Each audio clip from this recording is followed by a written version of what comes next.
ल अब यो IOE को हाम्रो जुन इलेक्ट्रिक सर्किट मेसिनको ट्रान्जिएन्ट एनालाइसिसमा ट्रान्जिएन्ट एनालाइसिस बाई इनिसियल कन्डिसनहरू देख्यौँ। त्यसको न्युमेरिकल नम्बर 8 मा पुगेको छौँ है त। न्युमेरिकल नम्बर 8 पढौँ के भन्दैछ। In the given network, both the energy storing elements are initially relaxed, that is, no current is flowing through the inductor and no charge is accumulated across the capacitor. भन्नाले indirectly डिस्चार्जिङ कन्डिसनमा छ both inductor and capacitor भनेको छ। Switch के is closed at के त t equals to 0 find the values I1 I2 first derivative of I1 by I2 and second derivative of I1 I2 at t equals to 0 plus भन्यो। Circuit दियो। Okay, यो यस्तो सम्झिने हो भने exactly यस्तै question हामीले कता भर्खरै गरे जस्तो याद आउँदैन। एक्ज्याक्टली क्वेसन नम्बर 6 मा गरेको छौँ। क्वेसन नम्बर 6 मा इन्डक्टर रेजिस्टर क्यापेसिटर थियो एन्ड यहाँनिर V0 DC भोल्टेज दिएको थियो, भोल्टेज सोर्स। यो चाहिँ सोध्यो 2074 मा सोधेको थियो, 2074 को चैत्रमा। अब यो चाहिँ कहिले सोधेको छ त भन्दाखेरि 2074 को चैत्र अथवा आश्विन यस्तैमा सोधेको थियो। यो क्वेसन नम्बर 8 मा सोधेको चाहिँ 2075 चैत्रमा सोधेको क्वेसन है। यसमा फरक के मात्र छ त, अलिकति इन्डक्टरको भ्यालु, रेजिस्टरको भ्यालु, क्यापेसिटरको भ्यालु फरक हो र भोल्टेज सोर्स चाहिँ अब DC नभएर के दियो त साइनोसोइडल दियो। भन्नाले हाम्रो voltage V equals to V0 sine omega t minus थीटाको टर्ममा दिएको छ है। फरक के पनि होइन, अरू के पनि फरक होइन, V0 sine omega t minus theta जस्तो देखिएको छ। सो यस्तो केसमा पनि गर्ने प्रोसेस त्यही नै हो। जस्ट यो हामीले पछि t इक्वल्स टु 0 प्लस राख्ने ठाउँमा यो t को ठाउँमा हामीले 0 प्लस राखेर रिप्लेस गर्ने काम मात्र हुन्छ है त। सो क्वेसन फरक आयो, भोल्टेज डिफरेन्स फरक आयो भनेर आत्तिहाल्ने चाहिँ होइन है त। ल, गोइङ टु द सोल्युसन। सोल्युसनमा जानलाई पहिला इनिसियली हाम्रो सर्किट केमा छ हेर्नु पर्यो। इनिसियली इन्डक्टर र क्यापेसिटर बोथ डिएनर्जाइज कन्डिसनमा छ भनेर क्वेसनले भनिसक्यो। द्याट इज यहाँनिर पनि भोल्टेज असाइन छैन अनि इन्डक्टरमा पनि करेन्ट फ्लो भएको छैन। सो इनिसियली इन्डक्टर एन्ड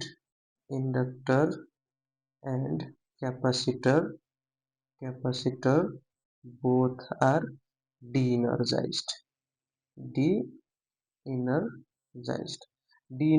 हो भने t इक्वल्स टु 0 माइनसमा हाम्रो कन्डिसन के रहन्छ त, सर्किट कस्तो रहन्छ, एलिमेन्ट्स एज इट इज हुन्छ, स्विच चाहिँ हाम्रो ओपनको ओपनै रहन्छ।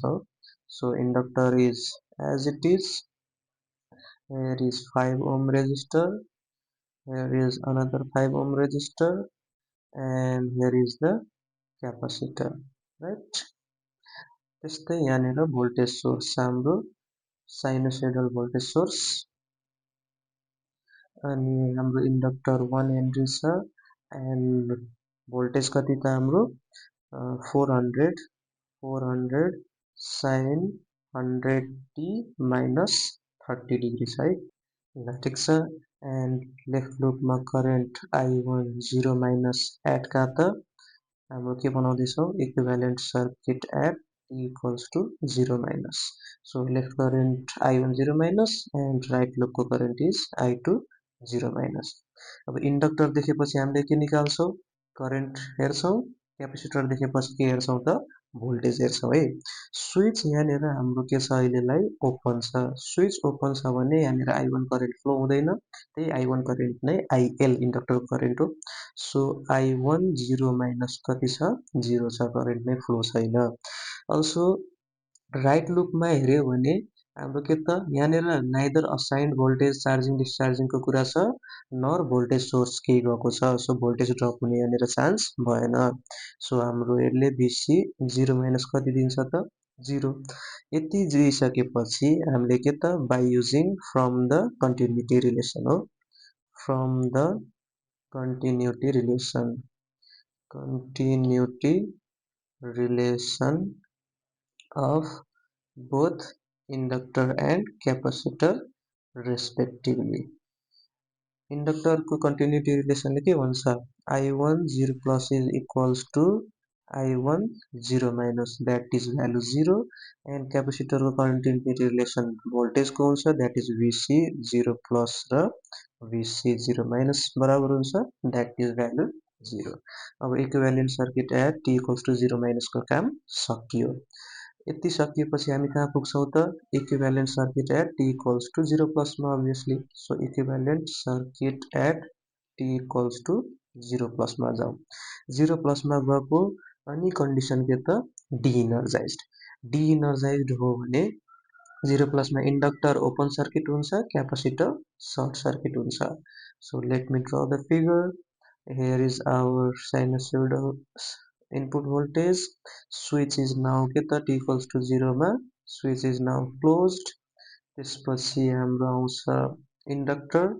Inductor को ठाउँमा के हुन्छ त हाम्रो open circuit. Inductor is now open circuited, and here is resistor R2, that is 5 ohm.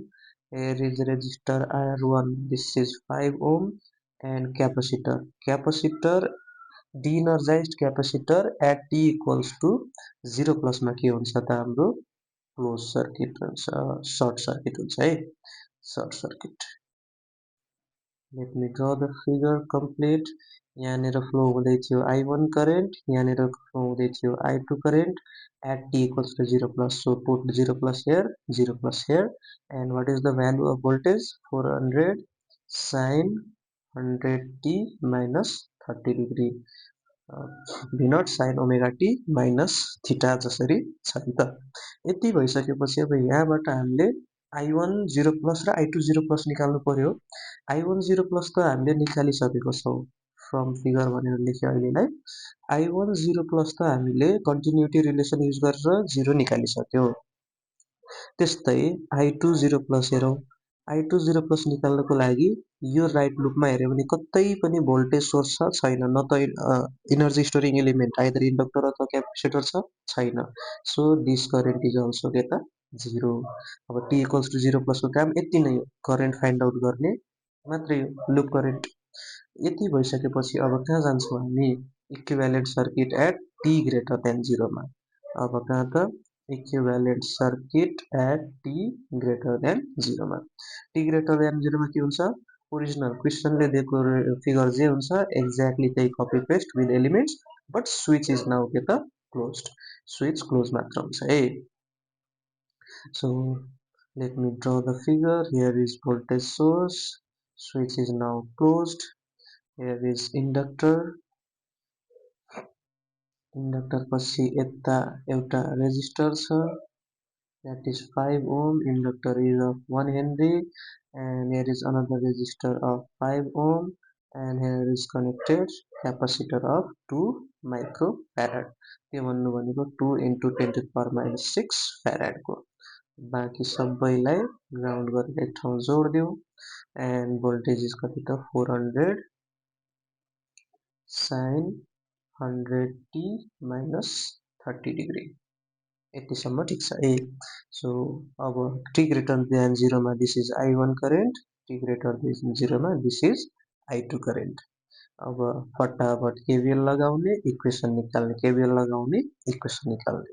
So KVL in loop 1 at कहाँ त t greater than 0 मा. लुप 1 मा हेरौं के छ, इन्डक्टर र रेजिस्टर छ, सो डाइरेक्ट हामीले युज गर्न मिल्यो. So what does this give? हाम्रो voltage drop at inductor plus voltage drop at resistor 5 ohm. Suppose यसलाई मैले R1 भने, यसलाई मैले R2 भने है त. VR1 equals to कति हुन्छ? जति छ टोटल भोल्टेज नै भन्नाले 400 sin 100t minus 30 degree as it is put गरिदिने. यति भइसकेपछि भोल्टेज ड्रप एट इन्डक्टर कति हो? LdI/dt, that is 1 times di. I भनेको I1 करेन्ट फ्लो हुँदैछ इन्डक्टरको 3, यो I1 करेन्टले जाँदै हो नि, I1 करेन्टले फ्लो हुँदैछ, so di1/dt plus voltage drop at resistor कति? 5 ओम को रेजिस्टर हो. 5 ohm resistor is being shared between loop 1 and loop 2. So हाम्रो के त I1 minus I2 हुने भयो, since I1 is dominating here, equals to 400 sin 100t minus 30 degree. यहाँसम्म बुझिन्छ? अब यति भइसकेपछि यसैलाई नै हामीले इक्वेसन 1 लेट गर्न मिल्यो अभियसली। सो मैले के गरेँ त di1 by dt plus 5i1 minus 5i2 equals to 400 sin 100t minus 30 degree. I suppose this as equation 1. यहाँसम्म बुझिन्छ नि, सजिलो छ। अब यति भइसकेपछि अब हाम्रो प्याटर्नमा आइसक्यो। प्याटर्नमा आइसकेपछि 4t equals to 0 प्लस गर्न मिल्यो, अभियसली मिल्यो। सो di1 by dt कहाँ त 0 प्लसमा plus 5i1 0 plus minus 5i2 0 plus हुने भयो। यहाँसम्म ठिक छ। Equals to 400 as it is छ, साइन एज इट इज छ, 100 एज इट इज छ। हामीले t को ठाउँमा 0 प्लस राख्दैछौँ हो। सो t को ठाउँमा मैले 0 प्लस राख्छु। And 0 plus is almost equals to कति हाम्रो 0 plus is almost equals to 0। किनभने हाम्रो रिलेसनले भनेको थियो नि this was 0 minus this side was right hand limit was 0 plus and 0 minus is almost equals to 0 plus is almost equals to 0 भनेर हामीले रिलेसन हेरेको थियौँ हो सुरुमा डेराइभ गर्ने बेलामा, इनिसियल कन्डिसन हेर्ने बेलामा।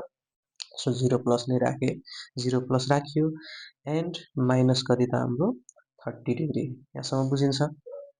ओके। अब di1 0 plus by dt लाई एज इट इज राखेँ। Okay, let me see. यो i1 0 प्लस को भ्यालु हामीले कति निकाल्यौँ 0। त्यस्तै i2 0 प्लस को भ्यालु पनि हामीले कति निकालेको छौँ त 0 निकालेको छौँ। यहाँसम्म ठिक भनेपछि अगाडिको बोथ टर्म क्यान्सल, पछाडिको मात्र हेरौँ। अब 400 साइन कस्तो देखियो 100 टाइम्स 0 भनेको यो 0 प्लस भन्नु भनेको 0 जस्तै भयो नि त। So 100 times 0 is 0 and sine minus 30 भन्नु भनेको माइनस 30 डिग्री भयो। And what does sine minus theta say? Sine minus theta says negative sine theta हो। सो त्यो रिलेसन युज गरेपछि हाम्रो derivative of i1 0 plus by dt कति आयो त भन्दा 400 टाइम्स साइन माइनस थीटाले माइनस अगाडि आयो। So sine 30 is 1/2। So therefore यसलाई सिम्प्लिफाई गर्दा derivative of i1 0 plus is कति negative 200। Unit is ampere per second. This is your another required answer. आइसक्यो हाम्रो कुन कुन एन्सर आयो लेट अस सी। i1 निकालिसक्यो, i2 निकालिसक्यो, di1 dt निकालिसक्यो, तीनवटा काम सकियो। अब पछाडिको तीनवटा पार्ट मात्र बाँकी छ। सो अब di2 को लागि जाउँ। di2 को लागि दिने अभियसली लुप 2 ले दिन्छ होला। Let's go now KVL at loop 2 for के त t ग्रेटर देन 0 मा। लुप 2 मा हेर्यो भने अब के छ रेजिस्टर 5 ओम कमन सेयर गरिरहेको छ, रेजिस्टर R2 5 ओम र क्यापेसिटर छ right. So let me right voltage drop at R2 plus voltage drop at R1 plus voltage drop as capacitor equals to kati 0 since there is no any voltage source. So voltage drop at R2 is being shared between loop 1 and 2 right. R2 is being shared between R2 भन्ने being shared between loop 2 and loop 1. So हाम्रो value के हुन्छ त VR2 मा 5 times I2 minus I1. त्यस्तै VR1 मा 5 times I2 plus voltage drop at capacitor भनेको कति 1/C. What is the value of capacitance? 2 times हाम्रो 2 times 10 to the power minus 6 हो 2 microfarad हो। इंटीग्रेशन VC capacitance मा अब कमन करेन्ट पास हुँदैछ कि सिंगल I2 करेन्ट पास हुँदैछ? Obviously single I2 current pass हुँदैछ। सो हामीले यहाँनिर I2 dt इक्वल्स टु कति लेख्यौँ त 0 लेख्यौँ। यतिसम्म बुझिन्छ। सो अब अपडेट गर्यो भने 5i1 र 5i1 becomes 5i2 and 5i2 becomes 10i2 minus 5i1 plus 1/2 times 10⁻⁻6 लाई अपरेट गर्यो भने द्याट बिकम्स कति भन्दा 5 times 10 to the power 4 no 5 times 10 to the power 5 integration I to dt equals to 0. Since हाम्रो इक्वेसनमा integration र derivative both सँगै आएको छैन सो हामीले यसलाई एकचोटि एरेन्ज गरौँ के गरेर त डिफ्रेन्सिएट गरेर है त differentiating with respect to t on both sides मा डिफ्रेन्सिएट गर्दा this gives 10 di2 by dt and this gives minus 5 di1 by dt and this gives कति त 5 times 10 to the power 5 I2 equals to derivative is 0 अब हाम्रो di2 को value थाहा छ छैन निकाल्नु पर्ने छ di1 को भ्यालु थाहा छ त obviously थाहा छ and I2 को भ्यालु थाहा छ so directly के गरौँ त put t equals to 0 plus this gives 10 di2 0 plus by dt minus 5 di1 0 plus by dt plus 5 times 10 to the power 5 I2 को ठाउँमा के हुने भयो त I2 0 plus equals to 0 I2 0 plus हामीले कति निकालेका छौं 0 निकालेका छौं so that term becomes 0 अब हाम्रो यहाँ भ्यालु के को त 10 times di2 at 0 plus by dt भन्नु भनेको राइट साइडमा लग्यो भने that is 5 and di1 0 plus by dt को भ्यालु हामीले भर्खरै निकाल्यौ त्यो भनेको -200 हो -200 ठिक छ अब 10 ले डिभाइड गर्नु पर्यो राइट 10 ले डिभाइड गर्यो भने di2 0 plus by dt becomes कति त -5 times 200 divided by 10 and that gives first derivative of I2 0 plus as कति त negative times 5 to the 10 भनेपछि 100 ampere per second. This is the required answer.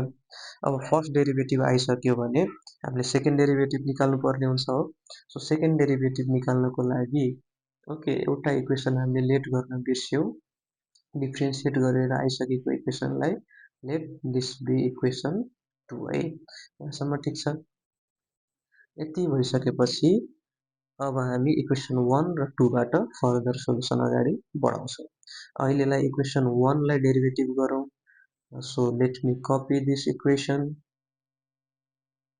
so from equation 1 हामीले के देख्दैछौं यहाँ भन्दाखेरि from equation 1 first derivative of I1 थाहा छ त्यसपछि 5I1 छ 5I2 छ सो यसलाई हामीले डिफ्रेन्सिएट गर्यो भने सेकेन्ड डेरिभेटिभ अफ I1 निकाल्छौं हामीले हो right obviously yes so differentiating equation 1 with respect to t equation 1 लाई t ले differentiate गर्यो भने this gives d square I1 by dt square plus 5 di1 by dt minus 5 di2 by dt equals to अब हेरौं यहाँनिर sign को value आयो okay trigonometric ratio छ हामीलाई थाहा भएको basic derivative of sin ax plus b by dx भन्नाले sin x plus b को x को रेस्पेक्टमा डेरिभेटिभ कति हुन्छ थाहा छ obviously थाहा छ कति त a cos bx plus c थाहा छ हामीलाई a times cos ax plus b भनेर हामीलाई थाहा छ नि है सो त्यही अप्लाई गरौँ अप्लाई गर्दा 400 is coefficient as it is so sin ax plus b जस्तो छ राइट सो t को रेस्पेक्टमा डेरिभेटिभ गर्दै छौं सो हाम्रो variable is t so this gives हाम्रो value 100 goes on multiplication sin को derivative becomes cos 100t minus 30 dt यतिसम्म बुझिन्छ यतिसम्म बुझियो भने अब यो इक्वेसन हाम्रो अलिकति ट्र्याकमा आइसक्यो भने हामीले के गर्छौं त put t equals to 0 plus गर्छौं that gives second derivative of I1 at 0 plus by dt square plus 5 di1 0 plus by dt minus 5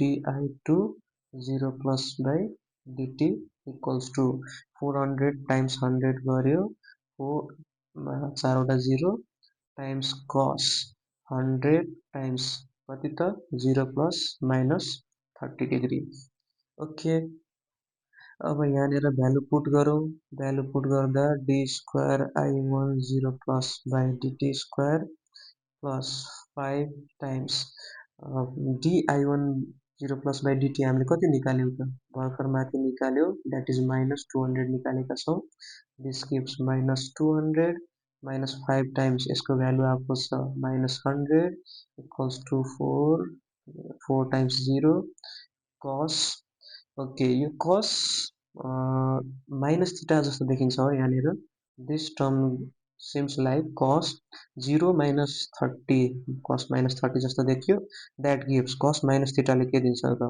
positive cos theta दिन्छ नि cos 30 so the total हाम्रो value this becomes cos 30 what is cos 30 cos 30 is हाम्रो root 3 by 2 कति त cos 30 is root 3 by 2 so by calculating calculator use गर्ने भने हामीले value कति भेट्छौं त भन्दा d square I1 0 plus by dt square को value 35141.016 ampere per second square this is the required relation अब सेकेन्ड डेरिभेटिभ अफ I1 भेटिसक्यो second derivative of I2 निकाल्नु पर्यो सो त्यसको लागि हामीले युज गर्छौं कुन त इक्वेसन 2 मैले कपी गरे so next step is to what differentiate गर्नु पर्यो दैट गिव्स के त डिफरेन्शिएटिङ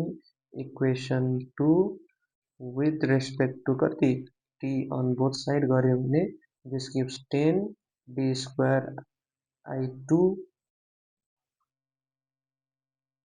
by dt square minus 5 d square I1 by dt square plus 5 times 10 to the power 5 di2 by dt equals to 0 derivative is 0 so अब हाम्रो equation प्याटर्नमा गइसक्यो यो term हामीलाई थाहा छ यसको भ्यालु हामीलाई थाहा भइसक्यो यसको भ्यालु हामीलाई थाहा भइसक्यो सो यसको भ्यालु निकाल्न हामीलाई गाह्रो के भयो त भएन so put t equals to 0 plus that gives 10 d square I2 0 plus by dt square minus 5 d square I1 0 plus by dt square plus 5 times 10 to the power 5 di2 0 plus by dt equals to 0 अब यसलाई update गर्दा 10 times d square I2 0 plus by dt square minus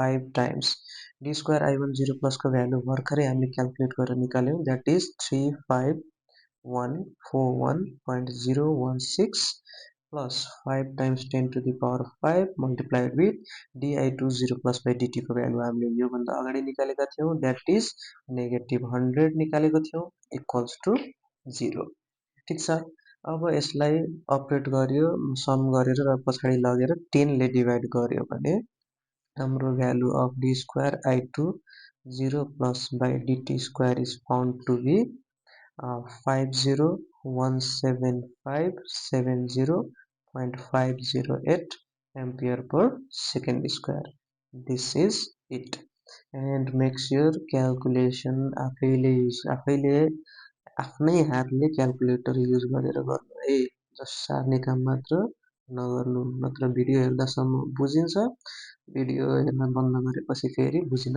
गाह्रो हुन्छ so practice enough आफ्नै तरिकाले note बनाउँदै लेख्दै गर्ने आफ्नै ल्याङ्ग्वेजमा नोट बनाउने लेख्ने आफ्नै ल्याङ्ग्वेजमा बनाउँदै लेख्दै गर्ने दिस इज इट